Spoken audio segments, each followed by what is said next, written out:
السلام علیکم ورحمۃ اللہ وبرکاتہ۔ آپ اپنے دلوں کا سکون طلب کر رہے ہیں، آپ کا دل کہیں نہیں لگا۔ آئیے میں آپ کو ایک طریقہ بتاتا ہوں۔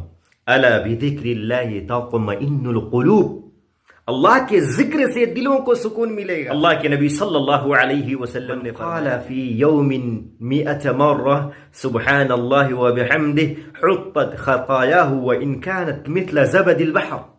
جو شخص ایک دن میں 100 مرتبہ 2 کلمات سبحان اللہ و بحمدہ پڑھتا ہے، اللہ سبحانہ و تعالی اس کے سارے گناہ معاف فرما دیتے ہیں، اگرچہ سمندر کی جھاگ کے برابر کیوں نہ۔